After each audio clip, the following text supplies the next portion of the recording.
What to look for in properties, leasehold and flat edition.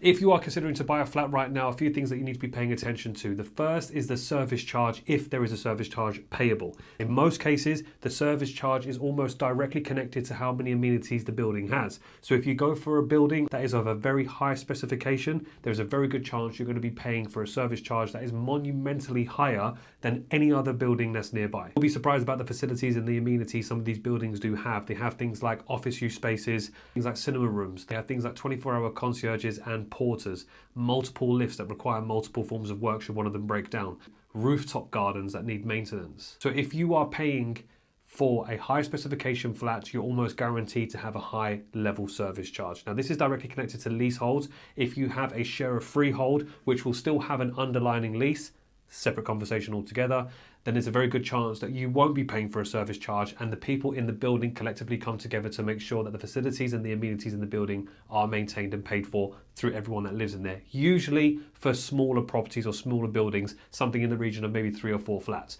But if you're buying something that's in quite a large building, that's got hundreds of flats, it's a very good chance you're going to be on a leasehold, a very large service charge. So keep an eye on that because it will affect your affordability if the service charge is significant. Most lenders factor in a service charge cost of somewhere between £100 to £200 and still keep within the parameters of your affordability. If you exceed that, there's a very good chance that you'll be able to afford a lesser property because the running of that property is too expensive. Ground rent, that's another cost to consider as well. If you have ground rent that exceeds £250 annually, there's going to be lesser lenders that are going to be wanting to give you any borrowing on this property. There are still options out there, but they usually want to see the ground rent below £250 annually. There are also clauses and caveats in your contract as well to tell you that there is a good chance that the ground rent could be doubled or increase by a particular percentage every 10 years, every 5 years. So make sure you ask the estate agent to see if there's anything written in the lease that they may be aware of, they may not be, but it could pop up to say that this is something that's going to increase over the course of time. And again, it will restrict the amount of lenders that you go for. Leases. What is a good lease?